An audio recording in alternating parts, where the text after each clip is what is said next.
우리가 완벽한 방패도 있지만 예. 똘똘한 공격자, 칼도 될 수 있는 거지 않습니까? 기술 유출 어떤 방식으로 진행되고 있습니까? 고전적인 방법이지만 또 새로운 방법이 뭐냐면요. 예. USB에 담아가지고 들고 가다가 창밖으로 던져버려요. 진짜 고전적인 방법이에요. 네, 고전적인 방법이지만 그게 성공을 한 경우도 아. 있습니다. 교수님들도 포섭의 대상이 되는 거예요. 지금 연봉 1억 받고 계시는데 10억과 함께 집을 제공해 드리겠습니다. 제 눈이 반짝거릴 만한 흥미로운 이야기 많이 들려주시기를 부탁드립니다. 당신이 궁금한 AI의 모든 것을 알려드립니다. AI 지식 토크쇼 AI 토피아. 요즘 AI 덕분에 일 처리도 빨라지고 일상에서 편리하게 해결되는 일들이 참 많아졌죠? 하지만 같은 기술이 누군가의 손에 들어가면 위협이 되기도 합니다. 이제는 AI를 잘 쓰는 법만큼 AI를 잘 지키는 법도 중요해졌습니다. 오늘 AI 토피아에서는 국가 경쟁력을 가르는 새로운 기준이 된 AI 보안에 대해 이야기해보려고 합니다. 이 이야기를 함께 나눌 지식 텔러를 모셨습니다. 중앙대학교 산업보안학과 장항배 교수님, 어서 오세요. 네, 안녕하세요. 안전한 AI 시대를 만들어가는 디지털 보안 전문가 장항배라고 합니다.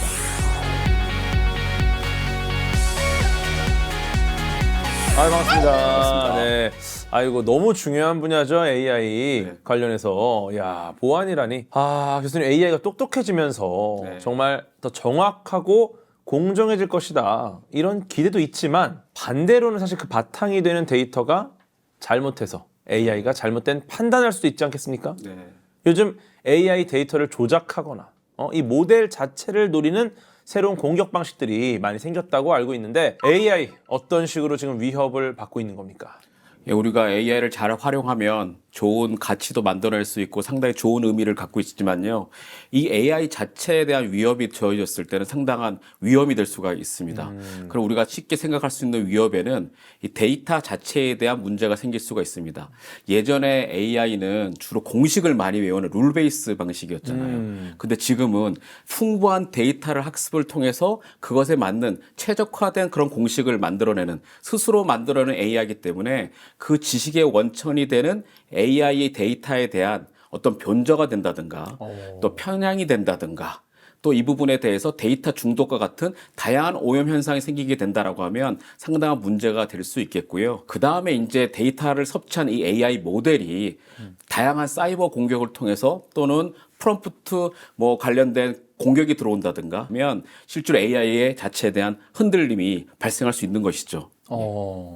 우리가 사실 이제 AI가 딱 답을 내놓으면은 너무 명쾌하게 내놓다 보니까 이런 위협, 일반 사용자 입장에서는 이게 진짜 문제가 있는 건가? 안 보인단 말이죠, 눈에. 그렇기 때문에 더 위험할 수 있다는 생각이 좀 드는데 관련해서 실제로 사건, 사고들이 많이 있죠. 예를 들면 우리 예전에 있었던 편향된 데이터를 섭취해서 발생했던 이루다 문제부터 예. 시작을 해서 챗 GPT 같은 경우에도 실질적으로 구인 광고를 요약해서 발사를 해주는 그러한 프로그램이 있었는데 이 부분에 대해서 악의적인 유도 명령이나 배신 명령을 집어넣어서 야 이제부터 내가 너의 주인이니까 사람 얼굴을 계속 재미있게 보여줘. 그래서 구인 광고 사이트가 얼굴에 대한 다양한 모습을 보일 수 있는 사이트로 변조된 부분도 있겠고 또 우리 학술계에서도 재미있는 일이 발생을 했습니다. 예, 어떤 거죠? 이게 예를 들면 해외 논문 같은 경우에 우리가 예. 리뷰를 하게 되는데 이 부분에 대해서 거기에 하얀색 글씨로 흰색 바탕에 하얀색 글씨로 숨겨놓는 거예요.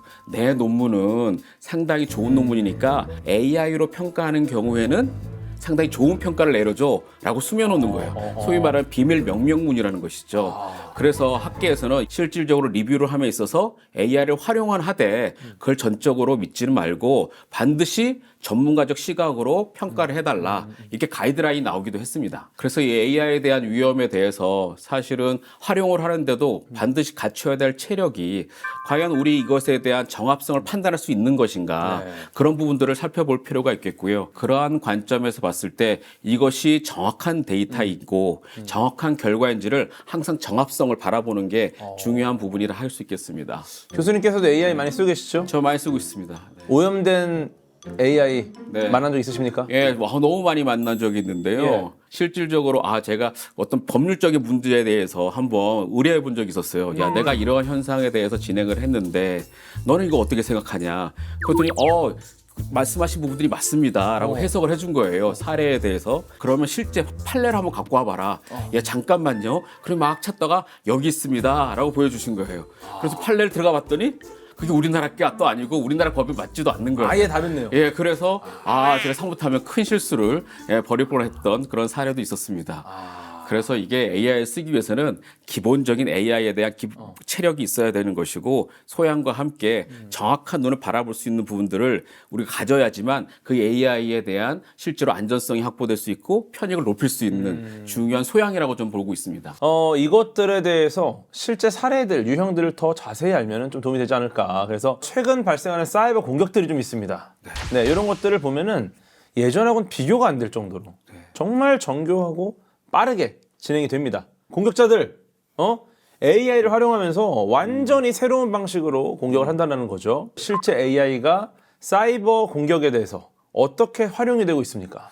예, 우리가 완벽한 방패도 있지만 예. 똘똘한 공격자, 칼도 될 수 있는 거지 않습니까? 실제로 이전에 있는 공격의 양상과는 달리 점점 정교해지고 그리고 정교해진다는 의미는 그 사람의 심리적 약점을 잘 공격한다는 거예요. 그래서 요즘 최근에 이슈가 됐던 개인정보에 대한 프로파일이 오픈된다라고 하면 네네. 그 부분에 대해서 좀 더 현상에 가깝게 진짜 같은 가상 메일을 보냄으로 인해서 뭐 보이스 피싱이라든가 스미싱을 갈 수가 있겠고요. 이러한 것에 대한 타겟팅 될 수 있는 사이버 공격뿐만 아니라 실제로 자동화 너무 편리해진 거예요. 실제로 예전에 사이버 공격을 하려고 하면은 도구도 구매를 해야 되고 사용법도 익혀야 되고 그리고 그 목적에 맞게 창을 또 갈아야 되지 않습니까? 공격자도 할 게 많았어요. 그렇죠. 예, 그래서 지금은 오히려 그런 부분들에 대해서 좀 더 정교해지고 또 쉽게 체득할 수 있으니까 그러한 절차들을 간소화하면서 쉽게 자동화가 이루어졌다. 그리고 이것에 대해서도 쉽게 비용도 상당히 적은 비용으로 진행할 수 있어서 상당히 이제 소위 말하는 요즘 공격의 민주화? 그래서 누구나도 쉽게 저렴한 비용으로 사이버 공격을 할 수 있는 가슴 아픈 그런 시대이기도 합니다. 전문가 입장에서 그 AI도 잘 쓰면 상당히 도움이 되지만 또 악한 의도를 가지고 쓰게 된다라고 하면 상당히 위험의 대상이 될 수 있고 그리고 그 창 자체에 대해서 어떻게 보게 되면 무딘다든가 그리고 잘못 설계되어 있다라고 한다라고 하면 실제로 편익보다는 오히려 사회적인 악의적 형상들이 많이 생길 수가 있겠죠. 보안관이 정말 우리 마을, 내 집을 잘 지켜주려면 얘가 우리 마을을 잘 알아야 되잖아요. 어디가 취약 포인트인지. 그럼 이걸 알고 있으면은 나중에 이제 다른 맘 먹고 이제 정말 도둑이 됐어. 취약점을 아니까 기가 막히게 그냥 그렇죠. 공격할 수 있습니다. 예전에는 사이버 공격 같은 경우에는 그래도 외부에서 공격을 많이 하잖아요. 근데 이제 수십 번, 수만 번 공격을 해도 히트율이 낮아요. 그런데 우리 내부에 있는 내용들 한 번 발생하게 되면 그 피해 금액이 상당히 높을 수밖에 없는데 실제로 잘 알고 있으면 그만큼 적은 횟수의 공격에도 쉽게 히트율을 높일 수 있다. AI의 관점에서 말씀을 드리면 훨씬 더 공격이 수월해지고 더 많이 알고 있으니까 풍부한 데이터가 있으면 있을수록 우리가 효과적이고 효율적인 공격이 될 수 있다. 그렇게 우리가 바라보면 될 것 같아요. 예, 아마 타율이 올라간다. 굉장히 슬픈 일이지만, 예, 그래서 이제는 취약점을 찾는 것부터 사람을 속이는 과정까지 AI가 공격의 전반을 도와주는 구조가 됐다. 이렇게 볼 수 있겠네요. 악한 마음이 없어도 이거 한번 해볼까? 누구나 쉽게 AI를 조금만 활용할 줄만 아면 쉽게 사이버 공격을 할 수 있는 시대. 그렇기 때문에 AI 윤리가 상당히 또 중요한 이슈 덕목으로도 지금 여겨지는 시대입니다. 그럼 AI를 활용한 공격, 기존 공격과 비교해서 뭐 질적으로나 양적으로나 뭐 얼마나 차이가 있는 거죠? 일단 사이버 공격의 관점에서 봤을 때 일단은 어디가 취약한 건지 금방 우리가 쉽게 탐지할 수 있고 예. 그다음 그 탐지된 걸 가지고 빨리 그것에 적합한 악성 코드라든가 공격에 대한 패턴들을 만들어낼 수 있고 그것에 대해서 실제 심을 수도 있고 이렇게 고도의 자동화를 이루어졌다는 게 첫 번째 이슈가 되겠고요. 네. 두 번째는 이 AI를 매개로 해서 사람이 사용을 하기 때문에 이 사람의 마음을 훨씬 더 깊게 그리고 다양하게 우리가 공격할 수가 있다. 세 번째는 그러한 공격들이 일회성으로 끝나는 것이 아니라 지속적으로 대규모로 일어날 수 있다. 그래서 누구나 이런 상황에서 예전의 공격과는 달리 소위 말하는 해커들의 한정된 그런 공격이 아니라 이제는 공격에 대한 대중화가 이루어지기 때문에 더욱더 안정성을 확보해야 되는 중요한 상황이고요. 그렇다 보니까 국가적 수준에서도 예전에는 미사일 공격하고 실제로 사람이 움직여서 스파이해서 정보 탈취해오고 이런 걸 넘어서 이제는 사이버 공격도 쉽게 할 수 있으니까 자동으로 공격한다고 한다면 그거를 방어에 대한 내용을 담는 입장에서는 상당히 어려움이 있는 거죠. 그죠? 근데 이제는 AI 덕분에 공격의 속도 빨라지고 네. 규모 커지고 네. 또 이제 개인화된 네. 아주 개인적으로 밀접한 어떤 개인화된 맞춤형 공격. 네. 탐지도 피하고. 맞아요. 그렇다 보니까 스며드는 공격도 가능한 거예요. 야, 그럼 이거 방어할 수 있을까? 네. 이런 생각이 드는데요. 사이버 공격 도구 같은 경우에는 그 방어책을 우회하면서도 공격을 좀 많이 하고 있어요. 그래서 우리 집의 취약점을 노리는 게 아니라 우리 AI 방패의 취약점을 노려서 사이버 공격이 일어나기도 합니다. 야, 정말 이게 심각한 상황입니다. 네, 맞습니다. 이제는 AI가 단순한 기술을 넘어서 어떻게 보면은 국가 전략 기술로 분류가 돼서 전 세계가 국가 차원에서 전략적으로 관리를 하고 있는 상황이 됐다고 보고 있는데 이 배경도 궁금합니다. AI가 개인화된 서비스도 제공해주고 상당히 업무 처리 관점에서도 조직에서도 상당히 의미가 있는 그러한 새로운 플랫폼으로 자리 잡고 있는데 이것이 개인 수준이나 조직 수준을 넘어서 이게 산업이라 국가로 가게 되면은 상당한 편익적 도구도 될 수 있지만 위험의 도구가 될 수 있고 결국은 이게 안보 관점에서도 이슈가 되다 보니까 민간의 기술이긴 하지만 국가적 수준에서 좀 관리를 좀 해줘야겠다. 그래서 우리나라 같은 경우에는 뭐 국가의 신기술 관련된 내용들도 담아내고 있고 첨단 전략 산업이다. 그리고 국가 전략 기술이다라고 AI 기술을 한정해서 보호 체계를 갖추고 있습니다. 예를 들면 불법적인 또 합법을 가장한 외국인 투자라든가 그다음에 우리나라 좋은 기술이 제3의 국가로 나간다든가 수출에 대한 통제 부분들 그리고 AI 기술을 만드는 기업 또는 산업에 대해서 안전성을 확보할 수 있도록 기술 보호 체계를 가져간다든가 다양한 방법을 통해서 우리나라를 비롯해서 미국이라든가 뭐 심지어는 중국에서도 일본에서도 각국마다 이것이 최강의 그러한 플랫폼이고 경제적인 자산이라고 바라보고 있어서요. 요즘 그런 말을 많이 써요. 경제 안보다. AI가 경제 활성화도 되어지고 다른 산업에 적용되다 보면서 가치를 만들어내는데 국가 경제에 영향을 미치게 됐잖아요. 그래서 이런 관점에 대해서 군사적인 안보 수준을 넘어서 경제적 수준의 안보 체계를 갖춰야 된다. 그래서 AI 기술도 그 경제 안보의 테두리 속에 잘 관리를 하고 있습니다. 관리라는 게 어쩌면 뭐 기술적인 통제라기보다는 네. 이제 어떻게 이거를 더 잘 돌아가게 만들까, 위협이 되는 요소를 좀 줄일까, 이런 형태의 관리라고 볼 수 있겠네요. 그렇습니다. 결국 AI가 경제와 안보 전반에 직접적인 영향을 주다 보니까 국가가 이걸 직접 관리해야 하는 기술이 됐다. 이럴 수밖에 없다라는 말씀이시네요. 네. 요즘 AI 기술 유출 관련한 뉴스가 정말 심심치 않게 보이고 있습니다. 실제로 이 기술 유출 어떤 방식으로 진행되고 있습니까? 기술 유출은 사실은 너무 다양한 방식으로 진행이 되고 있어요. 그냥 뭐 간단하게 말씀할 수도 없고 예. 그냥 전방위로 유출되고 있군요. 전방위로 정말 상상도 못한 방법을 통해서 유출이 되고 있습니다. 심지어는 이제 사이버 공격을 통해서 기술에 대한 탈취도 일어나고 있고요. 예전에는 우리가 사이버 공격이 사회적인 혼란이라든가 국민의 불안감을 조성하기 위해서 사이버 공격이 일어났는데요. 네. 요즘은 어떤 특정 기술을 탈취하기 위해서 사이버 공격이 일어나기도 합니다. 그렇기 때문에 어떻게 보면 편익이 훨씬 더 좋은 거죠. 우리가 그거를 다른 말로 뭐 사이버 스파잉 이런 말도 합니다. 그러한 세련화된 방법부터 시작해서 또 하나의 방법은 뭐 인가된 제3자라든가 또는 협력업체들이 들어오셔가지고 USB를 가져가거나 또 사진을 찍어서 가져가던가 이런 부분들도 있고요. 고전적인 방법이죠. 네, 아주 고전적인 방법입니다. 예. 상당히 물리적인 방법과 논리적인 방법이 결합해서 새로운 형태로 하고 있고 또 어떤 경우를 보니까 실제로 이제 USB에다가 중요한 정보를 담아낸 다음에 그거를 택배물에 일단 패키징을 해요. 그다음에 놔둔다는 겁니다. 그래서 이제 택배에서 가지고 가면 거기다 실어가지고 가는 수법도 있었고요. 뭐 정말로 이게 사이버에 의한 방법도 있고 그다음에 사람을 매개로 해서 다른 방법도 있고 또는 한편으로는 여러 사진을 찍어서 나중에 가서 퍼즐링을 해서 합쳐서 유출되는 경우도 있고 이렇게 정말 다양하게 문제가 발생하는 경우도 있고요.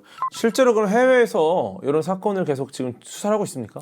많이 하고 있죠. 국공립 관련된 기관들은 그래도 이제 거버넌스가 갖춰져 있어서 안전 체계들이 갖추어져 있어요. 근데 지금 가장 심각하고 가장 고민되고 있는 게 대학입니다. 유학생들이 오셔가지고 외국인 유학생들이 실제로 통제가 없는 상태에서 연구 산출물을 가져가고 그리고 갑자기 이제 본국으로 돌아간 다음에 유출된 사실을 알았어요. 그런데 실제로 연락이 안 되고 실제로 발생도 했었습니다. 2025년 상반기에 어떤 특정 대학에서 이 친구가 클라우드로 해외에 보낸 거예요. 자동차 관련된 국가심기술 관련된 수준이었는데 클라우드에 올린 거를 거의 6개월 만에 알았고 그걸 또 어떻게 알았냐? 학술대에서 내 주제와 비슷한 주제네? 가서 봤더니 그 학생이 주저자인 거예요. 그때 인지된 사실을 파악했던 그래서 이게 수사에 들어가서 좀 이거에 대한 문제를 해결하고자 했던 그런 사례들이 있어서 유학생뿐만 아니라 사실은 요즘 교수님들도 사실 포섭의 대상이 되고 있습니다. 왜냐하면 기술이라는 게 사실은 많은 시간과 노력을 투자하는 것도 중요하지만 그것을 빨리 뛰어넘을 수 있는 것은 우수한 과학자를 모셔오는 게 훨씬 더 빨리 기술에 대한 격차를 줄일 수 있는 중요한 수단인데 인력이죠. 그래서 교수님들도 포섭의 대상이 되는 거예요. 그래서 메일을 드려서 지금 연봉 예를 들면 1억 받고 계시는데 10억과 함께 집을 제공해 드리겠습니다. 그거를 1년에 다 해드리겠습니다. 라고 하게 되면 마음이 흔들리고 그 부분에 대해서 실제 포섭이 된 경우도 많이 있었고요. 그래서 우리가 이 AI 시대의 안전성을 확보하기 위해서 또 보안 관점에서도 스스로 지킬 수 있어야 돼요. 맞아. 언제라도 내 데이터가 노출될 수 있고 또 최근에 이슈가 되는 너무나도 많은 보안 사고에 대해서 유출이 될 수 있다. 그런 고민들을 잘 생각하면서 우리가 좋은 내용들을 잘 담아야 되죠. 맞습니다. 이런 기술 유출 자체가 사실상 이 건수로만 보면은 엄청나게 방대하게 정말 수많은 사람들이 유출을 하고 이런 건 아닙니다. 근데 이것도 굉장히 큰 위협으로 다가오죠. 왜 이러는 겁니까? 실질적으로 이 사이버 공격 같은 경우에는 정말 이게 성공률이 너무 떨어져요. 이제는 공격의 대상이 되는 그런 가치 있는 기관들이랑 시스템들이 너무 단단하게 잘 맞춰져 있어요. 안 뚫려. 그래서 계속 찔러대도 예. 실제로 정말 정확한 취약점이 아닌 이상이나 히트율이 떨어지거든요. 가성비가 잘 안 나오는데 이 유출 같은 경우에는 정말로 이게 누가 어디에 있는지 금방 알기 때문에 그래서 한번 쓱 갖고 오는데 이게 보이지 않으면 실제로 판단도 되게 어려운 거예요. 예를 들면 제가 지갑을 가져가면 금방 알 수 있고 최소한 빠른 시간 내에 이거 사고를 신고할 수 있을 텐데 그쵸. 복사해 가잖아요. 혹은 뭐 지갑에 있는 보안 카드랑 비밀번호 싹 외워서 가. 그렇죠. 그럼 나중에 알게 되는 거잖아요. 그렇죠. 일이 벌어지고 나서. 사이버 공격은 즉시성이 상당히 강조되어지는데 관련 문헌 통계에 의하면 중소기업 같은 경우는 1년 인지하는 사실이 그다음 대기업 같은 경우에는 한 3주 정도 걸린다라는 그런 문헌도 있습니다. 그 내부자에 의한 정보 유출의 관점에서 이제 그런 부분들로 고민이 될 수 있겠고 그래서 이게 인지하기가 상당히 어렵다. 그리고 히트율이 좋다. 또 마지막 하나 더 정리된다라고 하면은 이 부분에 대해서 가성비가 상당히 좋은데 실제로 밝히질 않는다. 사고 난 것에 대해서. 왜냐하면 기업의 이미지가 있으니까. 일부러 약간. 그래서 이게 숨기는 성향도 있다. AI를 중심으로 한 다양한 데이터 유출, AI 모델에 대한 유출 이런 부분들에 대해서는 특히 전자적으로 되어 있기 때문에 상당한 특성을 가지고 있는 게 지금의 상황이고 사실 사이버 공격보다도 더 무섭고 더 고민스러워야 될 것이 지금 내부에 의한 내부자에 의한 또는 인가된 제3자에 의한 AI 관련된 기술 유출이 되겠습니다. 그럼 사실 실제 사고 건수 자체가 많이 축소돼 있을 수 있겠네요. 그렇죠. 이제 노출되기 싫어하고 기업의 이미지가 망가지고 주가에도 영향을 미치다 보니까 그리고 또 이런 사례도 있어요. 이게 물론 기술이 유출된 걸 알았지만 이걸 사건화해서 진행되었을 때 증거 자료를 내놔야 되잖아요. 그런 것을 밝히는 과정에서 실제로 유출한 사람들은 어떤 주장을 많이 하냐면 이거 중요하지 않는 거다. 두 번째는 이거 같이 가도 다른 데이터가 없으면 안 된다. 아하. 그렇게 쓸모 없는 거다. 이렇게 얘기를 하고 가시는 거거든요. 그런데 갔을 때 실제 데이터를 내용 보게 되면 우리는 입장에서 피해 기업의 입장에서는 어떻게 되느냐. 야 이거 진짜 중요한 기술이야. 그럼 한번 볼래? 딱 보여주면서 자 이거 봐. 이 기술이 상당히 중요하니까 이거 진짜 의미가 있는 거고 가해자는 실질적으로 중요하지 않다고 생각하지만 실제로 우리가 내가 설명하기에는 중요한 기술이기 때문에 이 부분에 대해서 입증을 하기 위해 노력을 많이 할 거 아니에요. 그 과정 속에서 정보가 다 이제 오픈되는 거죠. 다 오픈되고 영업 비밀이 다 나오게 되는 거죠. 귀여운 상처를 입고 그렇죠. 그런 거에 대해서 그래서 실제 건수는 제가 이제 필드에 계시는 예, 유출 수사를 조사하시는 다양한 전문가라든가 수사기관에 들은 얘기를 말씀을 드리면 실제로 언론에 나타난 피해 건수, 사고 발생 건수에 실제 체감하는 효과는 한 10배 정도 이렇게 난다라고 합니다. 와, 진짜 너무 쉽지 않은 상황이네요. 네, 이거는. 맞습니다. 근데 AI 기술 같은 경우가 우리나라에 좀 특화된 기술들, 국가별로 좀 특화된 AI 기술들이 있잖아요. 데이터가 그 지역에 특화되다 보니까. 그러면 다른 나라의 AI 기술을 가져오는 게 큰 의미가 있나요? AI 기술이라는 게 상당히 추상적일 수 있는데 저 AI 관련된 기술에 보게 되면 물론 거기에 들어간 모델도 상당히 중요한 기술들이고 그다음 그 모델의 기본적인 입력값으로 활용되는 데이터가 상당히 중요한 부분이고 이거에 대해서 프로세싱이 필요하잖아요. 그럼 반도체 기술도 상당히 중요한 부분이잖아요. 그래서 그거에 대한 부분들, 그다음 전력에 대한 부분들. 그래서 이 AI 기술을 매개로 해서 다양한 그런 소위 말하는 공급망이 존재하지 않습니까? 이 스펙트럼이 상당히 넓지 않습니까? 그런 관점에서 봤을 때 실제로 이런 반도체 기술도 사실 AI와 관련된 기술이라 볼 수 있겠고요. 그리고 거기에 쌓여져 있는 미들웨어라든가 관련된 소프트웨어도 상당히 중요한 부분이기 때문에 이러한 부분들에 대해서 다양한 관점에서의 그런 정보들이 유노출됨으로 인해서 탈취될 수 있는 가능성이 상당히 많이 발생하고 있는 것이죠. 생각보다 AI 기술 유출이라는 것은 범위가 굉장히 넓을 것이다. 그럴 수 있겠네요. 네, 맞습니다. 네, 지금까지 AI가 더 넓게 쓰이면서 함께 드러난 여러 가지 보안 문제들을 살펴봤습니다. 데이터와 모델이 공격받는 문제, AI를 활용한 사이버 침해 시도, 그리고 국가 경쟁력과도 연결되는 기술 유출 문제까지 눈에 보이지 않는 다양한 위협들이 존재한다는 걸 확실히 알 수 있었는데요. 그렇다면 이런 위협 속에서 우리는 무엇을 지키고 어떻게 대비해야 할까요? 이어지는 2부에서는 AI를 안전하게 활용하기 위한 보안 전략들을 계속해서 이야기 나눠보도록 하겠습니다. 장은배 시스텔러님, 제 눈이 반짝거릴 만한 흥미로운 이야기 또 많이 들려주시기를 부탁드립니다. 네, 많이 준비해서 오겠습니다. 네, AI 토피아를 향한 장항배 지식텔러의 이야기는 계속됩니다. 많은 기대 부탁드립니다. 또 만나요. 정확한 데이터를 이제 어떻게 AI에게 학습시킬 것이냐. 그냥 그대로 넣게 된다라고 하면 AI가 저희의 개인 정보를 모두 다 알고 있을 거 아니겠습니까? 소위 말하는 우리 필드에서는 데이터를 뭉갠다라고 얘기를 합니다. 보안과 AI 활용의 그 적정점의 데이터는 어떻게 맞춰야 되느냐. 결국은 이 AI 보안은 공격자가 AI를 활용하는 것